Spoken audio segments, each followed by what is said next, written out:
Bismillahirrahmanirrahim. Mohon maaf, mohon izin Bapak Ibu sekalian, ya buka maskernya. Ya. Assalamualaikum warahmatullahi wabarakatuh. Alhamdulillah.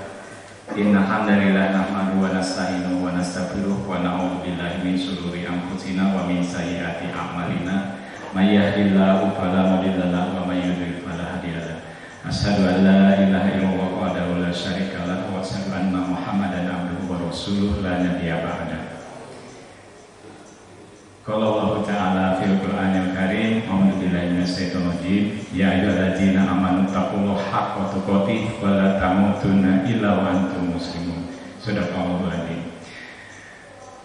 Bapak Ibu sekalian jamaah Masjid Al-Awwal yang kami hormati dan juga para pengurus DKM Masjid Al-Awwal yang kami hormati juga, alhamdulillah pada pagi hari ini kita bisa berkumpul di waktu yang sangat mulia ini ba'da sholat subuh. Kalau nggak salah seperti biasanya hari ini adalah jadwalnya Pak Ustadz Pariono ya Pak, tapi untuk kali ini kita isi kajian kita dengan kajian, sebenarnya ini merupakan suatu materi pelatihan Bapak Ibu sekalian. Jadi kalau dari durasi lamanya sekitar 3 jam, cuman untuk kali ini kita persingkat mungkin sampai waktu suruk ya Bapak Ibu sekalian.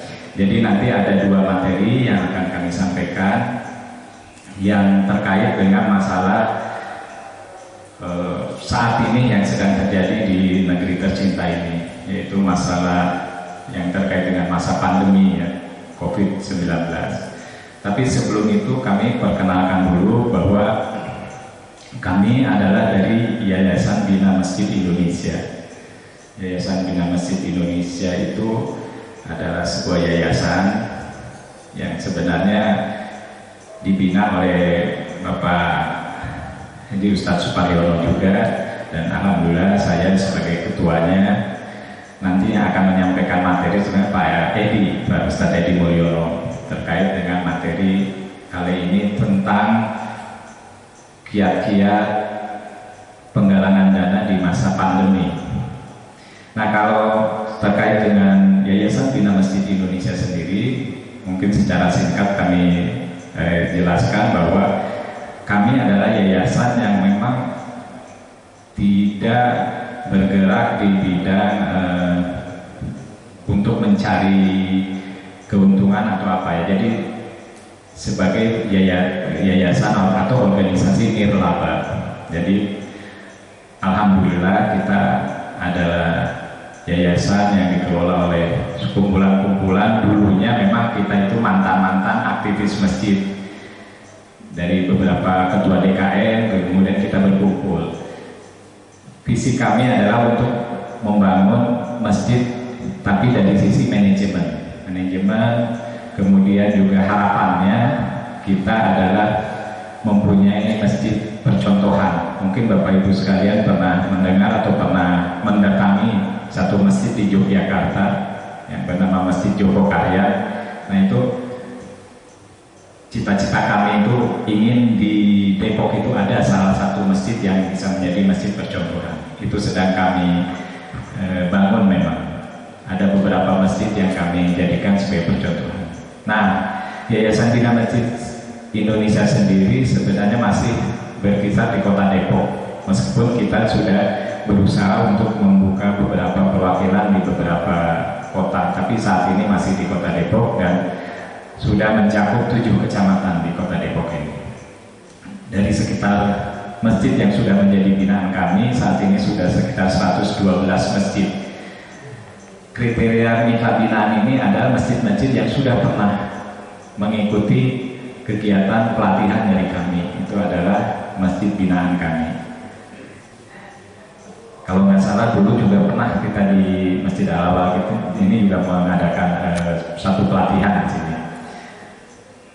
Awalnya ini pelatihan ini sebenarnya kita adakan offline dan online Bapak Ibu sekalian ya. Jadi harapannya memang ini secara offline langsung secara langsung di Masjid Al-Awwal, tapi juga kita harapannya sebenarnya melakukan ini streaming atau siaran langsung ke seluruh ya harapannya sih seluruh ini yang bisa mengikuti secara online gitu ya. Namun karena keterbatasan fasilitas mungkin saat ini belum bisa dilakukan, jadi suatu waktu mungkin akan kita lakukan, mungkin di tempat yang lain atau di waktu dan tempat yang lain. Jadi Bapak Ibu sekalian, kembali lagi ke materi kajian kali ini. Kita akan mengkaji pada pagi hari ini adalah tentang penggalangan dana di masa pandemi. Nanti akan lebih banyak materinya oleh Pak Ustadz Edi. Saya hanya sebagai pembuka saja. Ini tadi misi yang memang sudah dicanangkan oleh Yayasan Bina Masjid Indonesia ya, sebagai misinya itu menjadikan masjid sebagai pusat kegiatan masyarakat di sekitar ya. Jadi artinya memang segala sesuatu kegiatan masyarakat itu pusatnya nanti di masjid, itu harapan kami.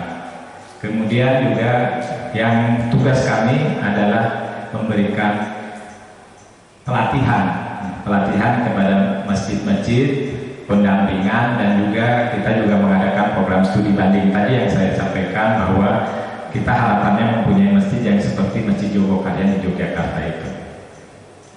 Nah Bapak Ibu sekalian, kenapa materi ini kita angkat, yaitu tentang penggalangan dana? Karena kita mengalami beberapa masalah saat ini, yaitu masalah pandemi sendiri, kemudian juga secara makro kita juga mengalami masalah tanda kutip dalam hal penerapan kegiatan peribadahan di tempat-tempat ibadah, yaitu bahwa satu tempat ibadah harus mengenakan protokol kesehatan.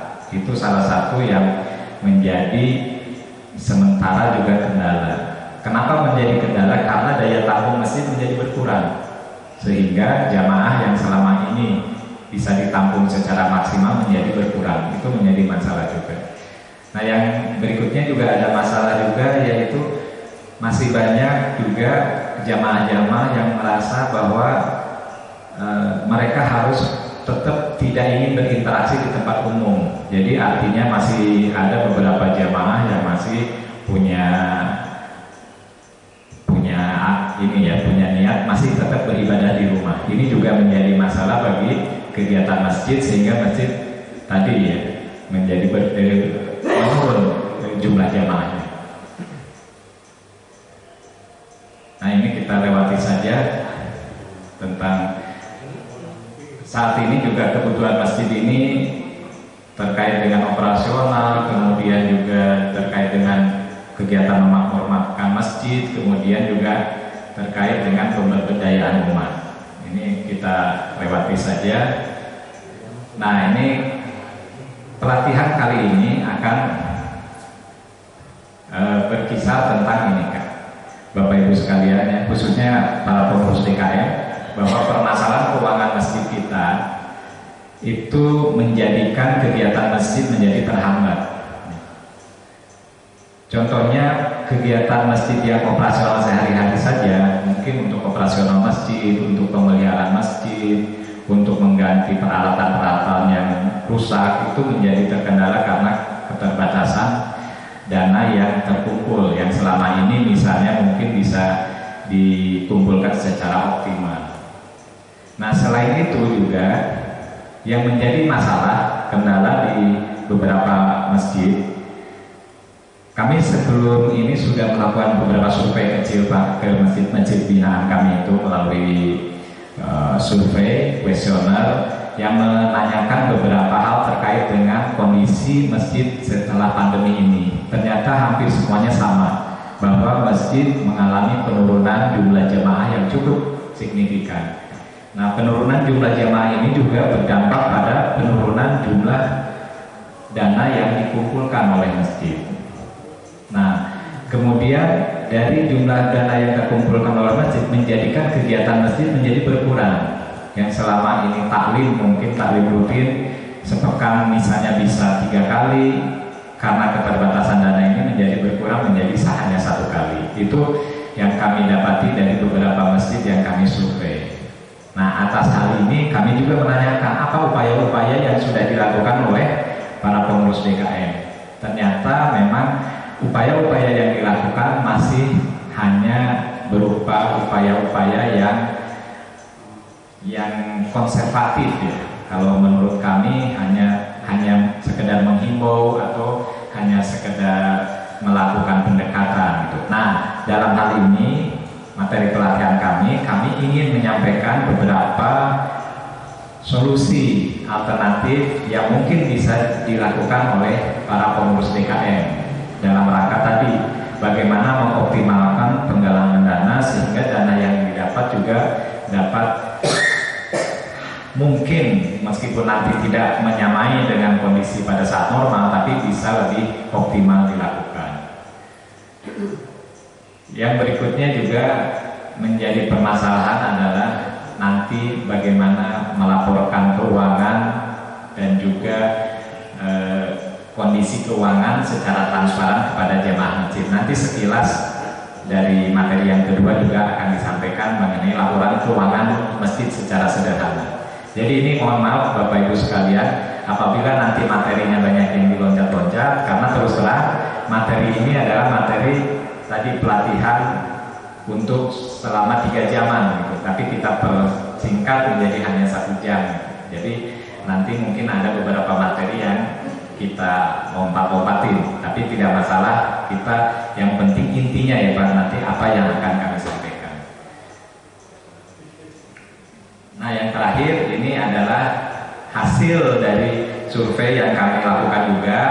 Jadi selama ini yang dilakukan oleh para pengurus masjid dalam rangka mengoptimalkan pendanaan, salah satunya adalah menetapkan donatur tetap. Mungkin salah satu dari metode ini sudah dilakukan oleh Masjid Al-Awal ya. Yang pertama yaitu dengan donatur tetap. Donatur tetap bisa juga penggalangannya dengan melakukan ini pengambilan langsung ke rumah-rumah, karena kan jamaah sekarang ada juga tadi yang belum berani datang ke masjid. Kemudian juga ada melalui debit rekening. Nah, nanti debit rekening ini bisa juga dilakukan oleh Bapak Ibu sekalian dengan membuat semacam akad dengan si jamaah untuk mendebit rekeningnya ke rekening masjid. Kemudian ada juga yang namanya standing instruction, ini sama juga dengan debit ya, hanya kalau standing instruction itu sudah otomatis setiap bulan nanti bank memotong saldo rekening jamaah langsung ditransfer ke masjid. Nah, kemudian ada juga yang dilakukan oleh masjid-masjid dengan melakukan promosi dan sosialisasi melalui sosial media. Kalau misalnya di Masjid Al-Awal sudah ada mungkin grup WA atau misalnya Instagram atau Facebook, mungkin ini melalui media ini bisa dilakukan ke jemaah. Kemudian bisa juga melakukan transfer sekarang ini bisa pakai internet banking, bisa dengan mobile banking ya. Tapi ini ada kelemahannya, yaitu harus ada aktif dari jamaah. Jadi kalau sekalinya jamaah lagi lupa atau malas mungkin, atau misalnya saldonya lagi nggak ada, nah ini berarti nggak bisa ini model transfer ini. Nah, ini yang keempat nih, ini yang akan nanti kita sampaikan, yaitu menggunakan yang namanya sekarang e-wallet atau cashless. Nah, jadi ini tanpa Bapak Ibu sekalian membawa dompet atau membawa uang tunai, tapi bisa berinfak di masjid. Nah, ini nanti kalau Bapak Ibu sekalian pernah mungkin melihat di masjid-masjid ada kode namanya QR ya, QR kode nanti di tap sama handphone. Nah, ini yang disebut dengan e-wallet atau cashless. Ini macam-macam ininya, macam-macam sistemnya, macam-macam metodenya. Nah, kami nanti akan menyampaikan ini. Jadi intinya yang akan kami sampaikan di sini adalah yang nomor 4 ini. Ini meskipun nantinya mengarah ke produk, ini kami bukan berarti menyampaikan ini di belakang kami ada sponsor ya Pak, bukan. Jadi ini memang semata-mata kami memberikan solusi alternatif. Karena sebenarnya yang e-wallet dan cashless ini sekarang bisa diajukan di mana-mana gitu. Kalau misalnya dari DKM awal belum menerapkan ini, bisa mengajukan untuk dibangun ini ya. Ini sebenarnya hanya nanti pendaftaran ini aja, registrasi sederhana saja, nanti dipasang barcode itu sehingga semua jamaah nanti bisa setiap waktu bisa melakukan ini infak sodakohnya melalui yang namanya, kalau sekarang lebih terkenal dengan canceling digital. Nah, itu mungkin sekedar pembukaan dan juga prakata dari kami. Untuk selanjutnya mungkin supaya, karena ini waktunya juga singkat, kami akan lanjutkan dengan materi paparan dari Pak Ustadz Edi Mulyono. Kami persilakan. Demikian dari kami, wabillahi taufiq wal hidayah. Wassalamualaikum warahmatullahi wabarakatuh.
Assalamualaikum warahmatullahi wabarakatuh.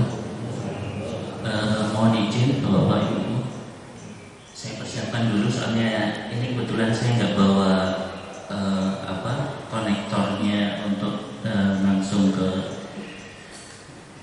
ini ya, layar.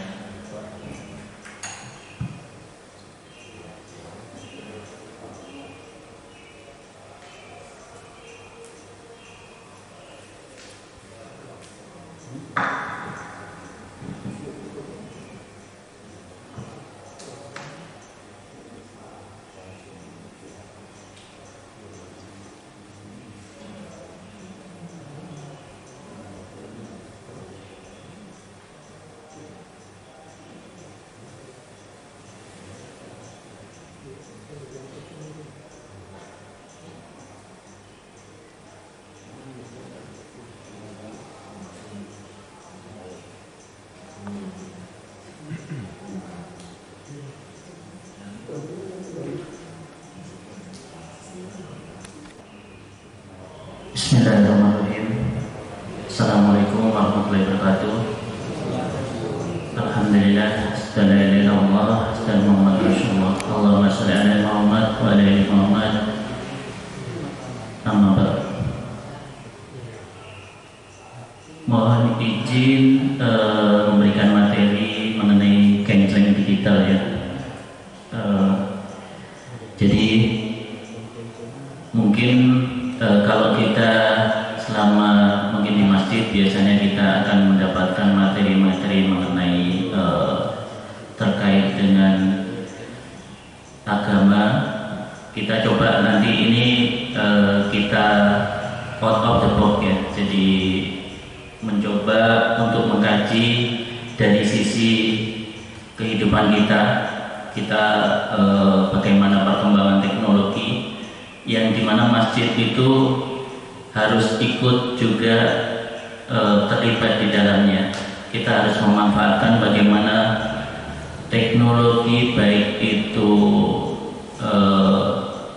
perangkat, infrastruktur, kemudian market ya, pasarnya, penggunanya, itu semuanya menunjang dan kita masjid harus bisa memanfaatkan semuanya untuk kemaslahatan.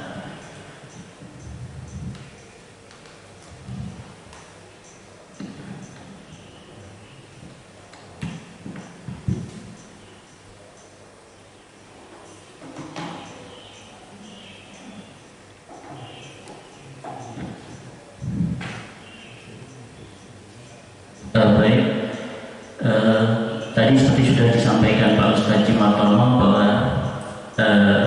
saya juga ikut terlibat di Bina Masjid Indonesia. Alhamdulillah selama ini mensupport mungkin terkait dengan bidang-bidang IT ya. Kebetulan karena aktivitas saya di Telkom, jadi apa yang bisa saya sumbangkan untuk bisa memberdayakan manajemen masjid itu terkait dengan IT mungkin bisa kita dapat ini manfaatkan.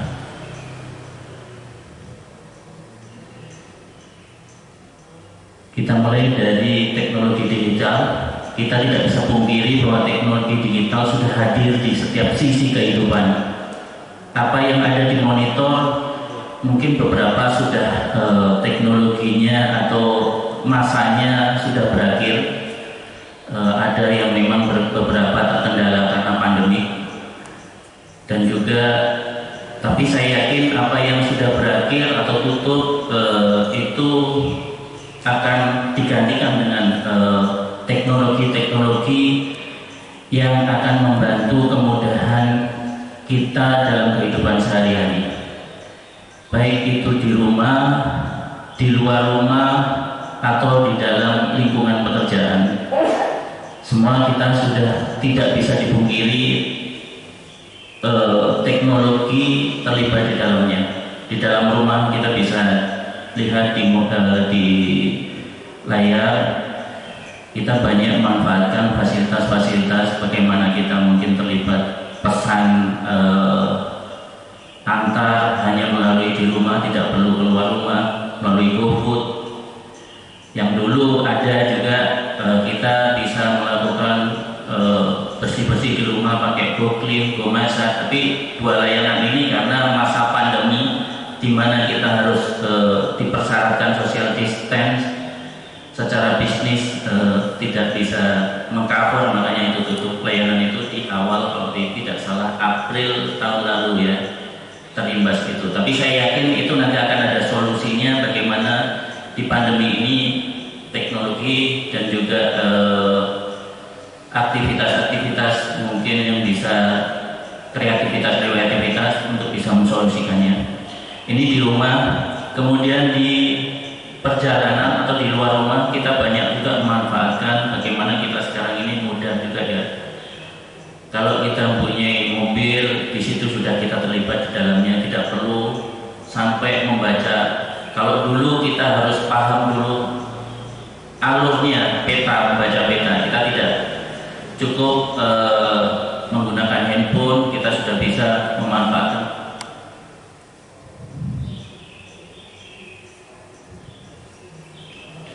Sudah bisa memanfaatkan ada fasilitas Waze, Google Map, Go Auto dan lain sebagainya. Di kantor juga seperti itu, kita banyak memanfaatkan teknologi-teknologi untuk pekerjaan rutinitas kantor maupun juga jika kita sedang masa istirahat kita juga terlibat di dalamnya hal-hal yang lain.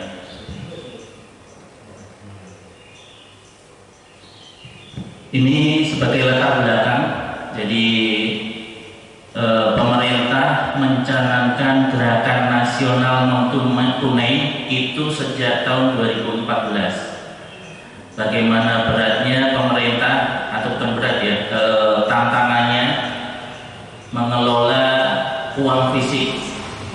Pemerintah harus melakukan penggantian secara periodik karena masa uang fisik itu ada masanya terkait dengan kerusakan, mungkin juga ada kendala sobek dan lain sebagainya yang itu akan diperbarui. itu menjadi suatu pengeluaran tersendiri ya, beban tersendiri tambahan.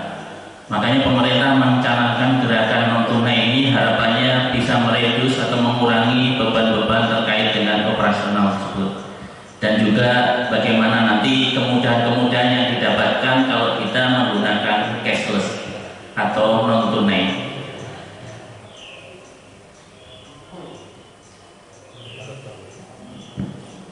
Ini latar belakang lagi membandingkan ada suatu survei di Jakarta ya, nggak begitu kelihatan ya di sini. Di Jakarta pada periode 2019 ada survei di mana materinya itu membandingkan atau menanyakan bagaimana jika ada pilihan, apakah antara memilih handphone tertinggal di rumah atau dompet tertinggal di rumah, atau kita tidak membawa dompet atau tidak membawa handphone. Nah, ternyata dari survei tersebut lebih dari 50% responden itu menyatakan mereka lebih cenderung ketinggalan dompet di rumah, jadi lebih memilih membawa handphonenya. Itu sebanyak 56%, Pak. Jadi itu membuktikan bahwa sekarang ini posisi dompet itu sudah tergantikan dengan handphone. Sudah bisa dilakukan apapun yang kemarin itu mungkin kita harus punya. Di dalam dompet pasti ada uangnya, ada kartu ATM dan lain sebagainya ya di dalamnya. Itu bisa tergantikan hanya dengan handphone. Ini saya cepatkan ya, mungkin biar. Nah, ini instrumen-instrumen non tunai. Instrumen-instrumen non tunai ada 5 dan 6. Ada yang berupa kartu debit, kartu kredit, 2 cek. Ini berdasarkan dari Bank Indonesia, biliet giro, nota debit, e-money dan e-wallet. Ini adalah instrumen-instrumen untuk transaksi non tunai.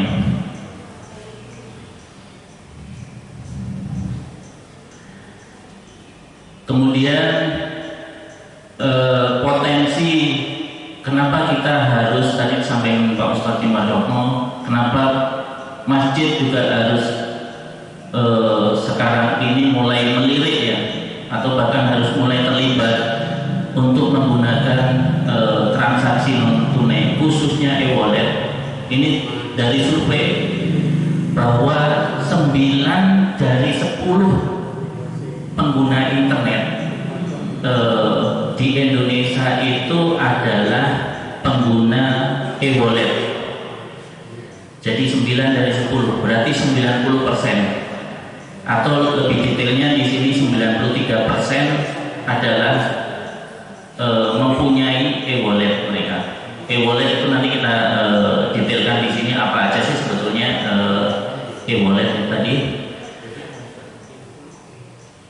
dan seberapa besar pengguna internet nanti kita lihat juga bagaimana potensinya. Ini lebih detail lagi.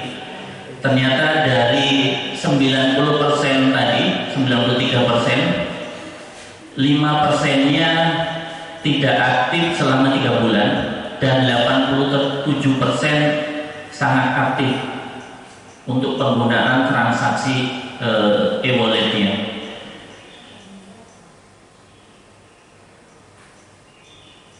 Dan ini metode transaksi yang paling diminati, cashless maupun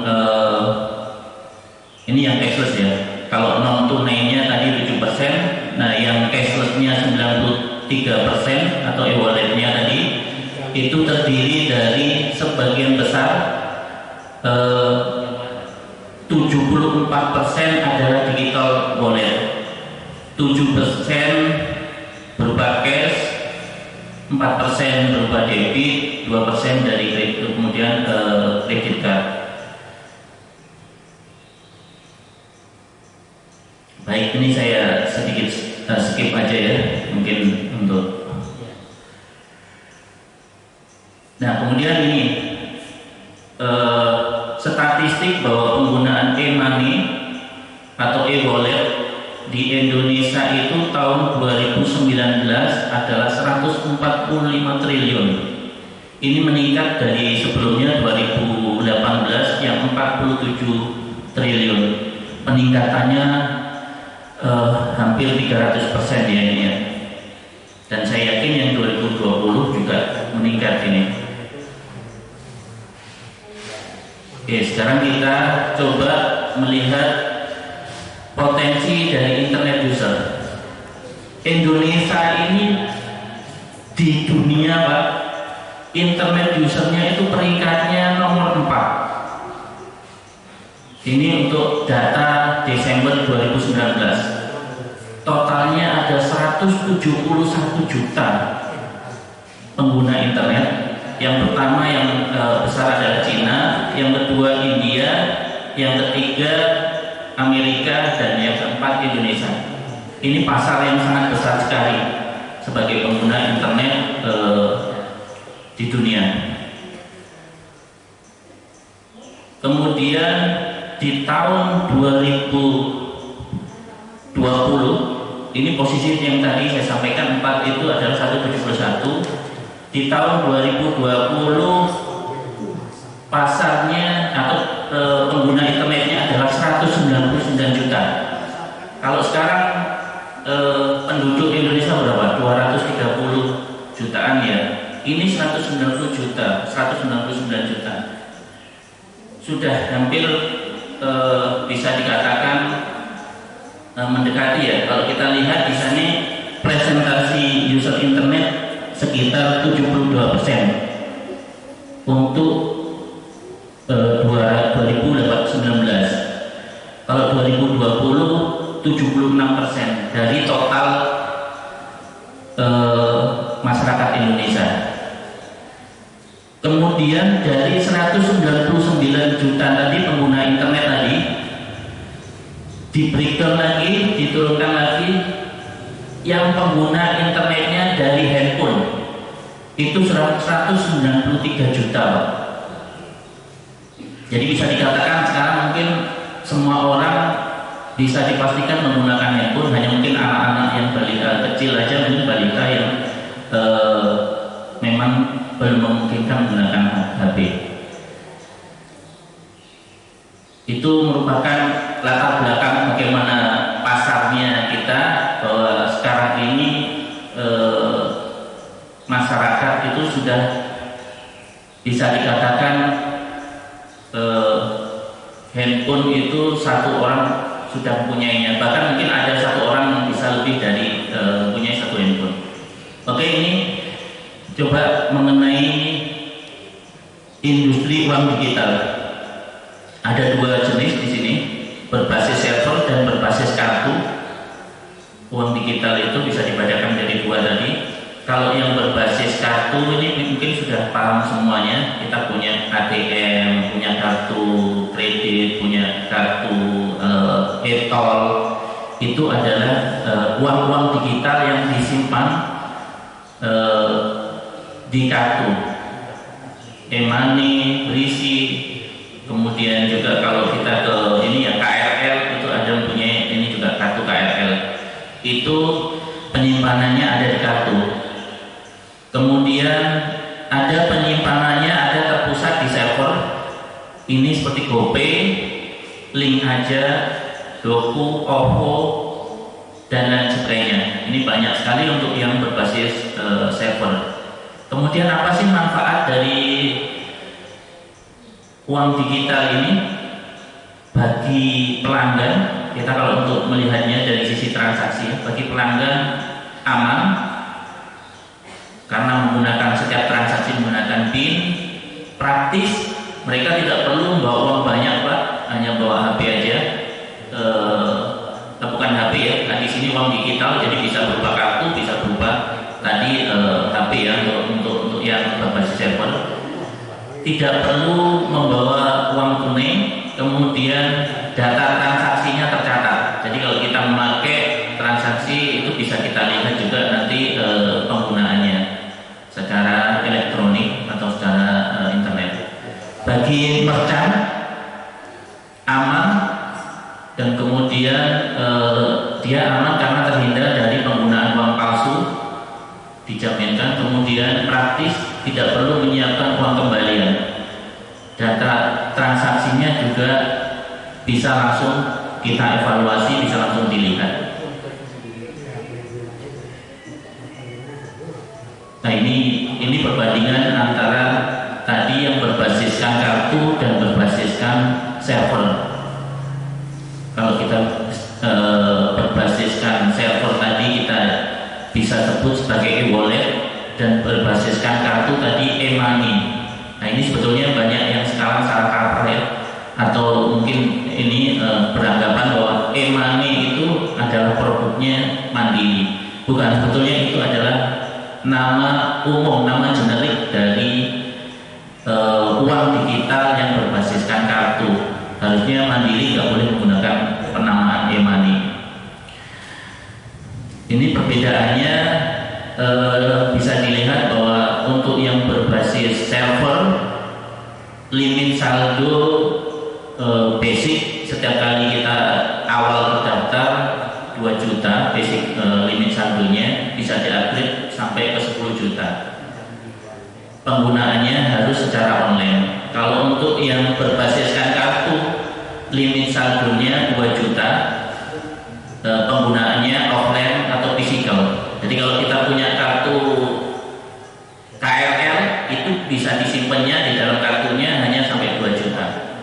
Dan kita menggunakannya harus memang offline, kan biasanya kita ngetap. Nah kalau untuk yang e-wallet, limitnya bisa sampai 10 juta dan memang harus online.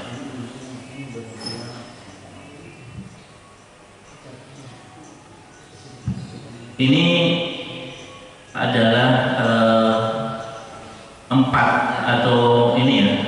5 aplikasi e-wallet yang terbesar di Indonesia dari periode 2020 semester 2. Yang paling tinggi jumlah penggunanya adalah GoPay, kemudian yang kedua OVO, yang ketiga Dana, dan yang 4 Link Aja. Link Aja di sini sampai periode Juni 2020 sudah 50 juta penggunanya Link Aja. Ini nanti kita akan refer ke Link Aja, di mana BMI sudah bisa dibilang kita mendapatkan ini ya bukan semacam kerjasama, tapi bukan kerjasama ya. Kita intend berkomunikasi dengan teman-teman Link Aja bagaimana untuk bisa nanti mensupport masjid-masjid agar bisa menggunakan atau memanfaatkan e-wallet.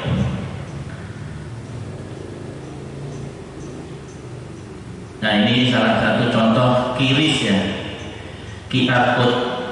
Nanti kita akan bicarakan apa sih QRIS itu. Sekarang ini sudah banyak penggunaannya di dalam masjid. Sudah ada yang ditempel-tempel di kotak amal, kemudian ditempel-tempel mungkin di papan pengumuman atau di tempat-tempat yang memudahkan ya. Penjual cilok juga ini sudah ada, penjual jamu yang bawa keprek yang ada QRIS-nya.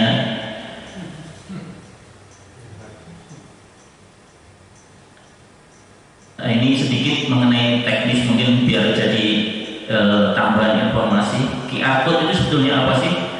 Nah kalau QR Code itu teknologi yang bisa menyimpan di dalamnya banyak informasi. Kita bisa di situ akan berelasi dengan merchant, atau kalau kita di tabungan itu nomor rekeningnya dari siapa. Kemudian di dalamnya kita bisa juga berisikan nominal transaksi dan lain hal. Dan yang paling bagus juga di sini QR code adalah dia mempunyai kemampuan untuk tetap dapat dibaca walaupun 30% kodenya itu rusak atau kotor. Ini kenapa QR code dipakai untuk dasar sebagai transaksi. Kemudian apa itu QRIS? QRIS adalah QR Code Indonesian Standard. Ini standar QR Code yang ditetapkan oleh Bank Indonesia. Dia universal, gampang, ininya motonya unggul ya, universal. Bisa digunakan untuk semua transaksi baik domestik maupun luar negeri, gampang, transaksi dilakukan dengan mudah, aman dalam satu genggaman, untung, efisien, satu kata QR code untuk semua aplikasi. Jadi kita tidak perlu lagi, kalau sebelum ada penetapan QRIS itu dulu sudah ada masing-masing aplikasi yang tadi di e-wallet ada terbesar lagi 4 misalnya, ada GoPay, kemudian ada OVO, ada Dana, ada Ali, itu mereka punya QRIS masing-masing. Nah, setiap kali menggunakan, kalau sebelum ada QRIS, kalau kita mau men-scan GoPay, nah kita harus menggunakan aplikasi GoPay-nya. Kalau sekarang dengan QRIS tidak seperti itu. Kalau dulu link aja, hanya link menggunakan aplikasi link aja. Kalau sekarang QRIS bisa dipakai oleh semua aplikasi tadi. GoPay, OVO, Dana, apapun bisa. Dan sekarang juga tidak terbatas di e-walletnya tadi aplikasi itu, karena bank-bank juga secara ini juga sudah memperbarui aplikasinya. Kalau kita lihat di Bank Mandiri Internet Banking itu juga sekarang sudah ada menu untuk pembayaran QRIS-nya. Jadi langsung debit auto debit dari kartu debitnya ya, auto debit. Ini QRIS, ini perbedaan QRIS sama QR code yang dulu. Ini sebelum, yang sebelah kiri adalah sebelum QRIS, yang sebelah kanan adalah setelah QRIS. Jadi apapun penerbit banknya, QRIS itu tetap harus diterbitkan oleh penyelenggara. OVO, GoPay, tadi link aja, itu mereka bisa menerbitkan QRIS, tapi bisa dipergunakan oleh semuanya. Nah, nanti kita kenapa kita arahkan ke link aja, bukan berarti kita berafiliasi atau ada ini ya komersial atau keuntungan yang bisa didapatkan BRI, tidak. Karena kita badan nirlaba, dan kita sampaikan seperti apa nanti latar belakangnya, kita harus mengarahkan ke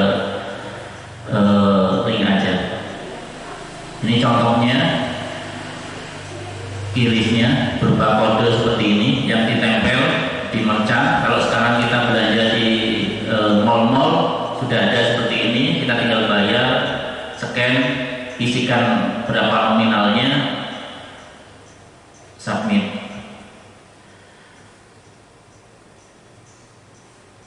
QRIS satu untuk seluruh pembayaran.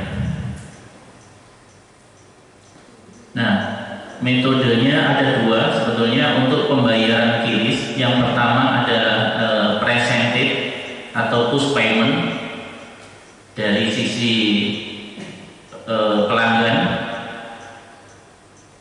Nanti pelanggan yang men-scan QRIS yang ditempel, kemudian mengisikan nominalnya, kemudian men-submit.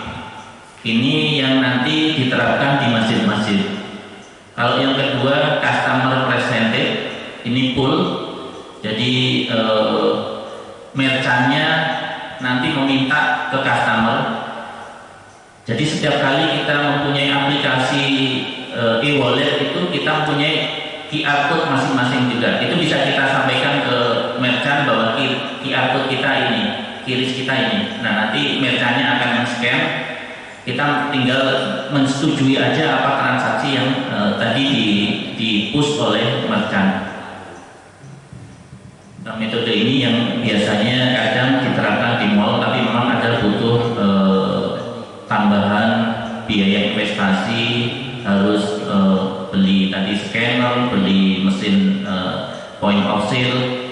Kalau yang untuk merchant presented ini lebih mudah, dan ini nanti yang diterapkan di masjid.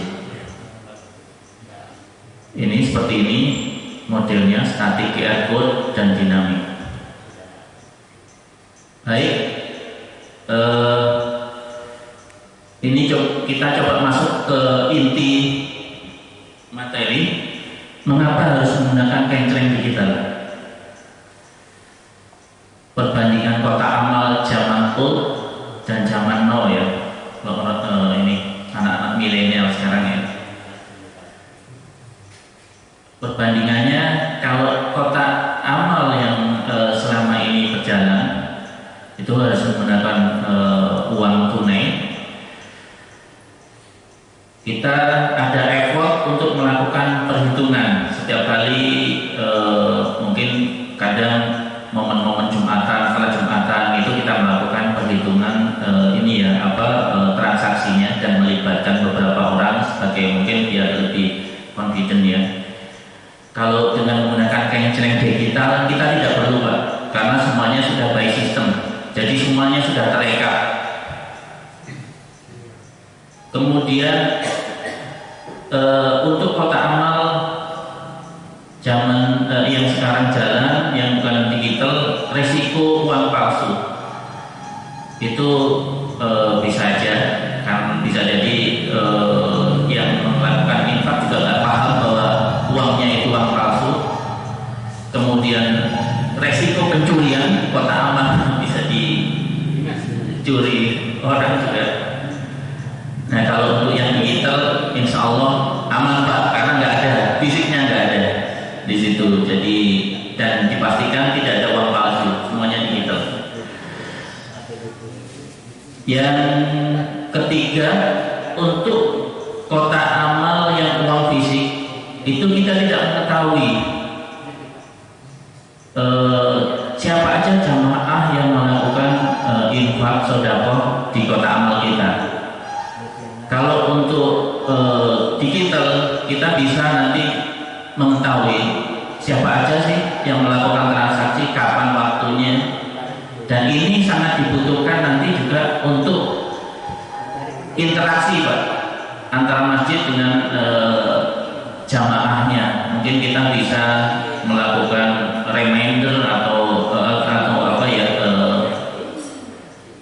nanti kita bahas mengenai bagaimana pemanfaatan kalau kita mendapatkan data infak sedekah dari para jamaah, itu sangat ini juga sangat bermanfaat nanti untuk kelangsungan bagaimana kita jika punya program-program di masjid menginformasikan ke mereka dan lain sebagainya.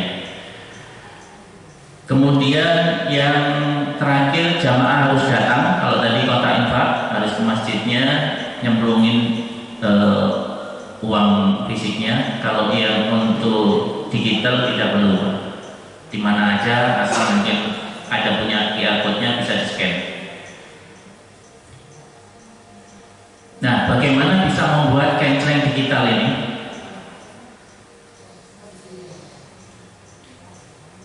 Yang dilakukan hanya mendaftarkan masjid sebagai merchant, maka nanti otomatis akan mendapatkan kiris, dan kiris itu nanti bisa kita tempel. Kita bisa gabungkan juga kotak infaknya ditempeli juga dengan tadi kode-kode kiris, dan kita mengarahkan ke link aja. Kenapa kita BMI mengarahkan masjid untuk mendaftarkan ke link aja? Ini Pak, ini dasarnya, ini latar belakangnya. Salah satu e-wallet yang sudah mendapatkan sertifikat syariah, alhamdulillah, link aja Pak. Dan juga link aja adalah BUMN. Jadi kita harus mempunyai rasa nasionalisme juga, karena nanti kalau ada mungkin transaksional keuntungan apa, kalau bukan BUMN atau perusahaan luar, nanti keuntungan itu akan dibawa ke negaranya. Nah ini kalau ini kan nanti akan dimanfaatkan di dalam negara sini, Pak. Ini kenapa BMI mengarahkan ke link aja, Pak. Dan apa yang perlu dipersiapkan untuk mendaftar ke link aja? Cukup KTP, NPWP, rekening bank, email, nomor HP, Pak. Dan apa yang dilakukan? Tinggal ngirim email, Pak. Ada emailnya, syariah@link aja. Ada juga kontaknya. Nanti kita kasih, Pak, materinya kalau memang mau follow up. Mudah, Pak. Ini persyaratannya. Begitu sudah dapat ini, nanti nunggu verifikasi dan ada form-form yang harus diisi. Udah, Pak, begitu sudah aktif, nanti Bapak tinggal ini tempel kirisnya, udah memonitor transaksinya by internet, by HP gitu.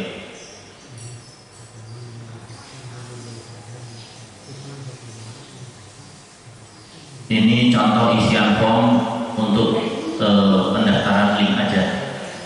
Ini contoh penempelan kiris ya, ada yang di kotak amal, ada yang kita bisa bikin spanduk kayak apa, bukan spanduk, standing banner.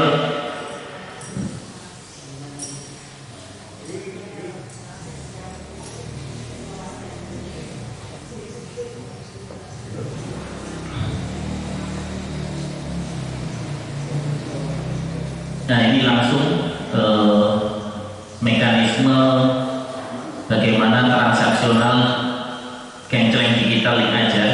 Setiap kali kita sudah scan, kemudian isikan nominal, submit, otomatis dari link aja itu akan menerima data yang disubmit jamaah, kemudian langsung diteruskan ke tadi, Pak. Kalau kita sebagai masjid sudah terdapat di masjid, akan masuk ke rekening kita. Paling lambat informasi rekapnya itu bisa didapat kalau hari ini di jam 23 sebelum pergantian hari itu sudah ada informasinya. Dan jika transaksinya juga dari aplikasi link aja, kita bisa mendapatkan nomor teleponnya, Pak. Nah ini nanti kita bisa gunakan data-data yang tersimpan di transaksi itu untuk laporan keuangan, untuk kegiatan-kegiatan mungkin campaign program atau membangun hubungan dengan jamaah. Kita bisa tanya mungkin kabarnya jamaah seperti apa, kita punya program sampaikan seperti ini jadwalnya, kita punya kajian seperti ini. Itu lebih ke depan kita bisa terus ini bisa terhubung karena punya data-data jamaahnya. Nah ini sebagai informasi, Gubernur Jawa Barat pertengahan 2020 juga sudah mencanangkan, Pak, pembayaran zakat melalui QR code kiris. Ada 1000 masjid di Jabar layani pembayaran zakat pakai QR code. Jadi nanti kita begitu daftar ke link aja itu bisa kita bedakan nanti. Kirisnya untuk zakat, kirisnya untuk infak sodako, atau kirisnya untuk program-program mungkin khusus anak yatim atau apa, itu bisa. Nanti bisa terkategorikan, terkelompokkan. Oh ini uang-uang yang masuk untuk zakat, karena kan biasanya bukan biasanya untuk zakat kan peruntukannya kan harus berbeda, Pak, ya. Harus dibedakan nanti ada kalau untuk infak lebih general, lebih umum penggunaannya, tapi untuk zakat harus ada syarat-syaratnya seperti apa. Nah ini yang bisa kita bedakan nanti. Kita ada kiris tersendiri untuk zakat seperti apa. Mungkin ini punya beberapa kiris, bisa kita daftarkan nanti di link aja. Nah ini prosedurnya, email, ada WhatsApp-nya juga. Materinya ada di sini, nanti bisa kami kirimkan, Pak, materinya seperti apa. Lanjut sama ini ya, laporannya.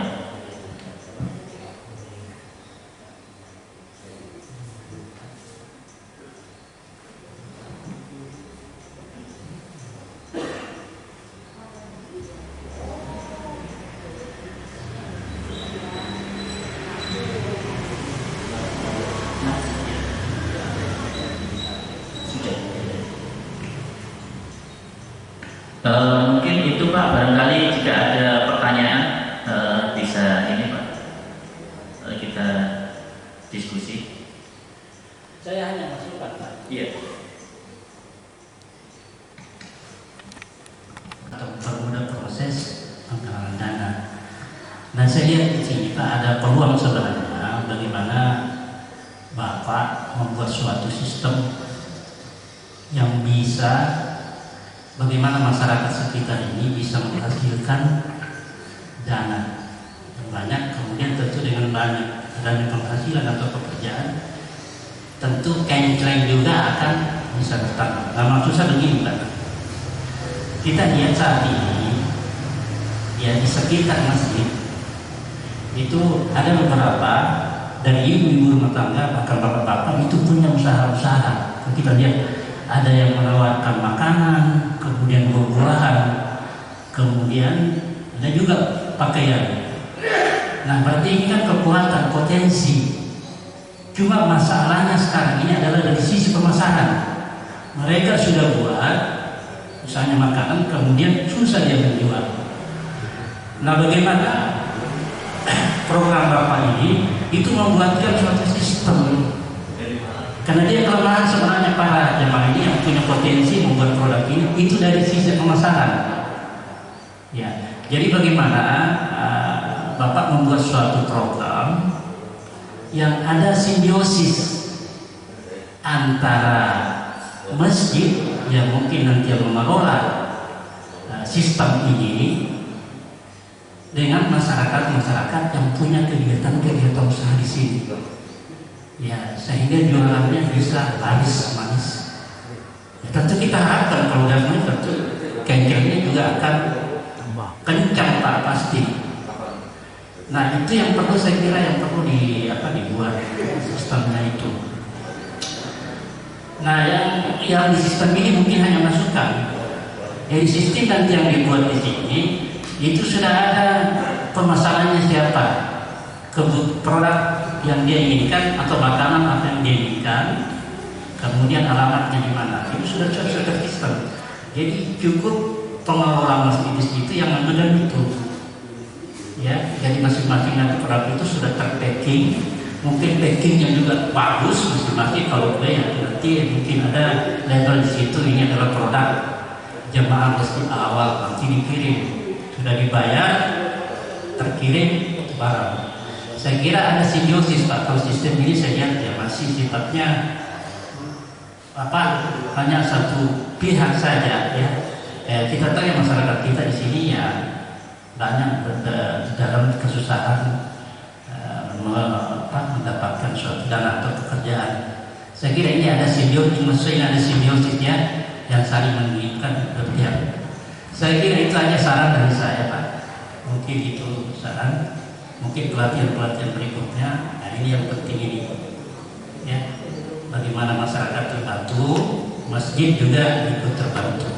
Saya kira itu saja. Assalamualaikum warahmatullahi wabarakatuh. Kami sampaikan, jadi materi pagi ini memang sangat-sangat singkat kami sampaikan ya. Jadi ini tadi saya sampaikan bahwa materi tentang Kenceng digital itu adalah hanya salah satu solusi, yang kami sampaikan. Dan ini materinya sampai 3 jam sebenarnya kalau misalnya lengkap ya, cuma karena kekerasan. Nah, ini terkait dengan tadi saran Bapak, memang ini sedang kita bangun Pak di kita. Jadi sederhananya gini, kita ingin punya kayak Tokopedia, Bukalapak gitu, tapi yang digunakan oleh pemberdayaan masyarakat di sekitar masjid gitu. Jadi tadi betul sekali yang Bapak sampaikan bahwa jamaah-jamaah kita itu macam-macam. Ekonominya harus dibangun, harus dibantu. Nah, kita memang sudah mengembangkan sistem ini. Nah, nanti untuk kerjasama produk-produknya itu kita akan serahkan ke masjid. Jadi masjid yang nanti tahu masyarakat sekitar itu potensinya apa. Misalnya di situ banyak pedagang ya. Disitulah pedagang. Kalau misalnya di sekitarnya pertanian, perkebunan, ya itu yang dimanfaatkan. Nah, nanti secara global nanti itu terintegrasi Pak antar jaringan-jaringan masjid yang lainnya. Jadi kita memanfaatkan kita punya potensi ekonomi, tapi kenapa kita tidak mengelola sendiri? Kenapa masing-masing jamaah misalnya bertransaksi lewat Bukalapak, lewat Tokopedia, kenapa nggak lewat kita saja? Itu memang yang sedang kita bangun, dan insya Allah kalau saya ini sudah bisa launching ya kita akan sampaikan ke masjid-masjid program kita ini. Gitu Pak, betul sekali. Jadi ini hanya salah satu solusi aja saat ini, karena memang dari hasil survei kita mendapati masjid-masjid mengalami kesulitan dalam penggalangan dana. Makanya tadi disampaikan oleh Pak Ustadz Edi, bagaimana sih caranya saat ini untuk mempercepat, salah satunya dengan tadi kecreng. Jadi orang kalau misalnya ketinggalan dompet tetap masih bisa berinfak melalui handphonenya gitu. Itu mungkin tambahan dari kami. Kami sampaikan. Mungkin yang lain. Silakan.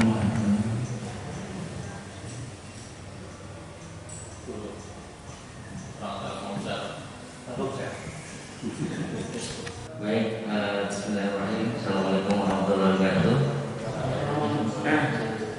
Ini mungkin sedikit yang perlu dijelaskan ini mungkin di share bagaimana bentuk link aja-nya itu dalam sisi pribadi, ya, yang digunakan hanya dari handphone. Kan ada dari handphone aja cukup dengan dia punya link aja, kemudian antara link aja dia bisa melakukan transaksi. Itu yang mungkin dilakukan oleh teman-teman penjual pedagang kecil. Dia kan menggunakan link aja, tapi dia menggunakan link aja untuk pribadi. Jadi kalau yang di sini di masjid itu kan perlu adanya NPWP, adanya rekening, kan sebetulnya tanpa nomor rekening pun link aja bisa digunakan, gitu kan? Jadi yang harus dijelaskan agar masyarakat di sini tahu bagaimana menggunakan link aja di dalam lingkungan masyarakat sekitarnya. Sebenarnya konsep link aja itu sebenarnya untuk membantu transaksi, gitu kan? Membantu transaksi ketika orang tidak bisa menggunakan tunai, dia menggunakan digital. Itu yang mungkin lebih spesifik dijelaskan seperti itu, ya, agar ternyata semua masjid ini menggunakan link aja untuk kecen digital. Itu bagus, tapi persyaratan tadi agak dipermudah. Bisa jadi di masjid ini, ya, khususnya NPWP itu kadang-kadang belum tentu masjid punya, gitu. Maka itu bisa dipermudah. Ya, ini maksud NPWP di sini kan NPWP yayasan masjid itu sendiri kan tentunya, ya. Nah, itu kan bisa dilihat tuh ke atas lagi. Nah, persyaratannya salah satunya ada NPWP. Ya, itu mungkin bisa dipermudah agar semua masjid hanya memberikan misalnya nomor rekeningnya aja, emailnya, nomor HP, KTP. Itu aja nih Pak. Terima kasih. Assalamualaikum warahmatullahi wabarakatuh. Jadi setiap orang yang sudah mendaftar di aplikasi e-wallet, sebetulnya mereka bisa juga mempunyai, mereka mempunyai masing-masing QR code, Pak. Jadi tadi mungkin menyambung juga, jika ada di sekitar musola ini masyarakat yang memang punya usaha-usaha dan memudahkan untuk transaksinya, mereka bisa langsung menyampaikan QR code-nya masing-masing. Itu bisa, Pak. Kita daftar di link aja, itu punya kita QR code. Kemudian daftar di GoPay punya QR code. Tapi memang limitasinya tadi kalau memang basic itu transaksinya itu bisa sampai 2 juta maksimal. Tapi kalau kita mau upgrade bisa sampai 10 juta. Nah, upgrade ini seperti apa? Kita harus store dulu KTP, store kemudian foto pribadi, ya, yang kita tunjukkan KTP-nya, ada verifikasi. Nah, khusus untuk memang mendaftar itu untuk yang pribadi. Untuk yang merchant ini persyaratannya memang harus ada NPWP. Tapi NPWP ini dalam tanda kutip Kalau memang masjid tidak punya, itu bisa NPWP-nya pribadi, mungkin pengurus, itu bisa Pak. Dan ini memang prasyarat Pak sebagai merchant dan bukan dari PMI, karena ini prasyaratnya yang setiap penyelenggara tadi ini, penyelenggara jasa untuk e-wallet itu seperti itu, baik ke GoPay dan apa itu juga akan diminta. Dan mungkin tadi terima kasih Pak, jadi akan kami sampaikan juga mungkin nanti ditambah di slide saya kalau memang bahwa pengguna masyarakat di sekitar ini nanti kalau terdaftar di e-wallet link aja, mereka bisa memanfaatkan link aja-nya untuk transaksi antar masing-masing, antar masyarakat. Jadi mereka bisa menjualkan produknya, nanti transaksinya tinggal scan aja QR code ini, karena masing-masing sudah punya e-wallet. Bisa juga mungkin yang punya GoPay yang apa bisa juga melakukan transaksi itu. Itu sih ya Pak, memang kita nanti bisa lakukan penyempurnaan untuk ini kontennya, tapi memang di tahap ini kami pengen memberikan informasi bahwa ini loh yang bisa pertama dilakukan masjid itu untuk mendaftar gitu. Mungkin itu barangkali bisa membantu Pak.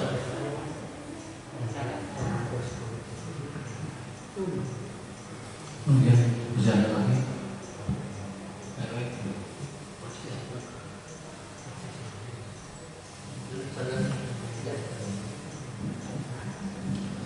Alhamdulillah rabbil alamin. Mungkin tadi kajian pada pagi ini mudah-mudahan bermanfaat untuk kita semua.